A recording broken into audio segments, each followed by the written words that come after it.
एक देश एक चुनाव से संबंधित विधेयकों को सरकार आज 31 सांसदों वाली संयुक्त संसदीय समिति को सौंपेगी।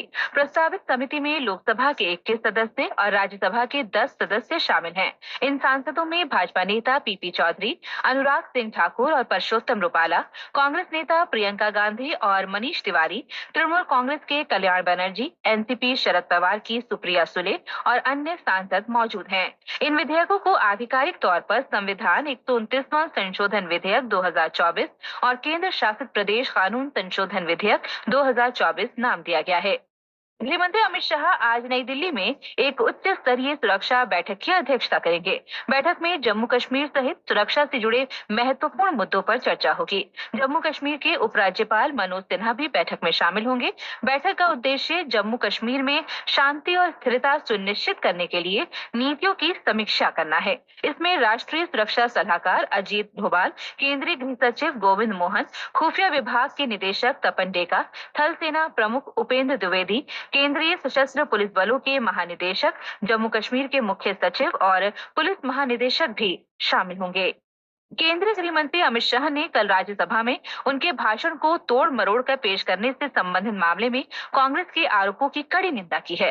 नई दिल्ली में कल शाम पार्टी मुख्यालय में श्री शाह ने इसकी निंदा करते हुए कांग्रेस पर डॉक्टर भीमराव आम्बेडकर विरोधी और आरक्षण तथा संविधान के विरुद्ध होने का आरोप लगाया। संसद जैसे देश के सर्वोच्च लोकतांत्रिक फोरम में जब चर्चा होती है कि बात तथ्य के आधार पर होनी चाहिए और बात तथ्य के आधार पर होगी। कांग्रेस पार्टी ने जिस तरह से तथ्यों को तोड़ मरोड़ कर रखने का प्रयास किया है, ये अत्यंत निंदनीय है और मैं इसकी निंदा करना चाहता हूँ। वहीं प्रधानमंत्री नरेंद्र मोदी ने डॉक्टर भीमराव आम्बेडकर पर केंद्रीय गृह मंत्री की टिप्पणी पर कांग्रेस के आरोपों पर पलटवार करते हुए कहा कि श्री अमित शाह ने भारतीय संविधान के निर्माता का अपमान करने के कांग्रेस के काले इतिहास को उजागर किया है। इससे पहले विपक्षी दलों ने गृह मंत्री अमित शाह की डॉक्टर आम्बेडकर पर टिप्पणी के खिलाफ संसद भवन परिसर में विरोध प्रदर्शन किया। कांग्रेस अध्यक्ष मल्लिकार्जुन खड़गे ने गृह मंत्री की आलोचना करते हुए कहा कि अपनी टिप्पणी से श्री शाह ने संविधान निर्माता का अपमान किया है। सूचना और प्रसारण मंत्री अश्विनी वैष्णव ने आरोप लगाया है कि कांग्रेस पर एक बार फिर डॉक्टर बी.आर. आम्बेडकर के मुद्दे को गलत तरीके से उठाने की कोशिश कर रही है। उन्होंने सोशल मीडिया पोस्ट में कांग्रेस से जानना चाहा कि पंडित जवाहरलाल नेहरू ने डॉक्टर आम्बेडकर के खिलाफ ऐसा अभियान क्यों चलाया जिससे उन्हें हार का सामना करना पड़ा। भारत और चीन के विशेष प्रतिनिधियों के बीच 23वीं बैठक में भारत ने चीन के साथ सीमा विवाद के निष्पक्ष और परस्पर स्वीकार्य समाधान पर जोर दिया है। ये बैठक कल चीन की राजधानी पेइचिंग में राष्ट्रीय सुरक्षा सलाहकार अजीत डोभाल और चीन के विदेश मंत्री वांग यी के बीच हुई। विदेश मंत्रालय के अनुसार दोनों पक्षों ने सामान्य संबंधों की बहाली के लिए सीमा पर स्थिति को शांतिपूर्ण बनाने पर जोर दिया। श्री डोभाल ने कहा कि भारत चीन के साथ सकारात्मक संवाद के लिए तैयार है ताकि विवाद का निर्णायक समाधान हो सके।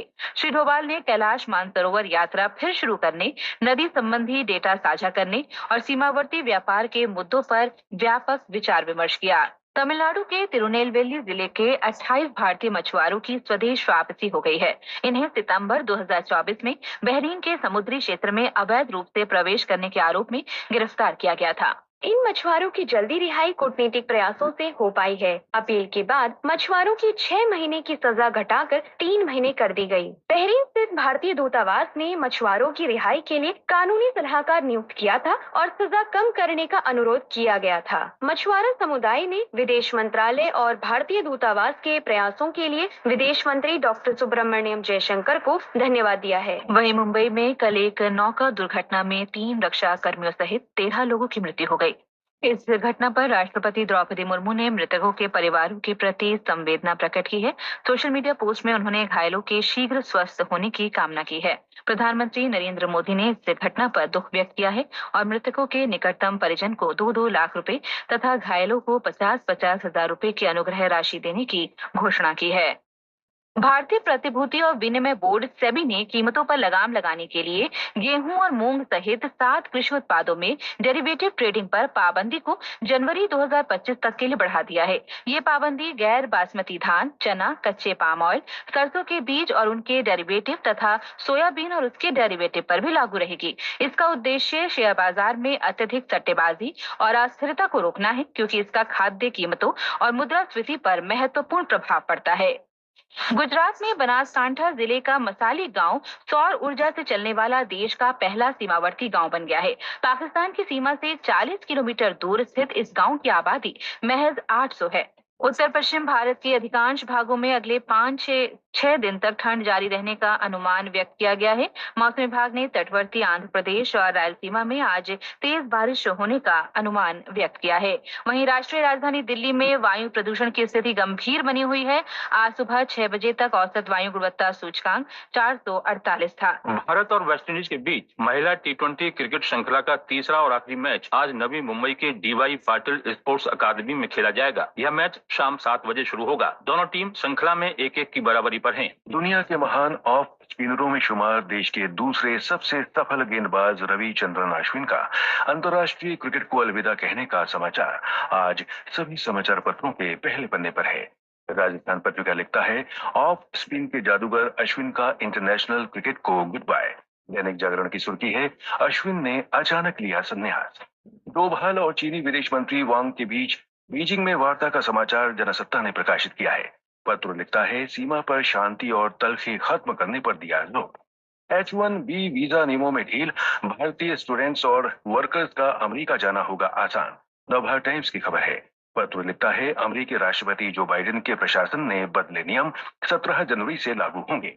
गगन गिल और ई श्रीन किरे को साहित्य अकादमी पुरस्कार मिलने का समाचार सभी अखबारों में है। अमर उजाला लिखता है, मान्यता प्राप्त 21 भारतीय भाषाओं की रचनाओं का चुनाव, बांग्ला, डोगरी और उर्दू के लिए पुरस्कारों की घोषणा बाद में। दैनिक भास्कर ने दिल्ली NCR में घने कोहरे का चित्र प्रकाशित किया है। पत्र लिखता है, लगातार 2 दिन तक घना कोहरा छाने का ऑरेंज अलर्ट। हिंदुस्तान ने अपने बिजनेस पन्ने पर कर्मचारी भविष्य निधि संगठन और कर्मचारी राज्य बीमा निगम के सदस्यों को नई सुविधा मिलने की खबर प्रकाशित की है। पत्र लिखता है, PF का पैसा ई वॉलेट में रख सकेंगे, नियोक्ताओं को 31 जनवरी तक सत्यापन करना होगा।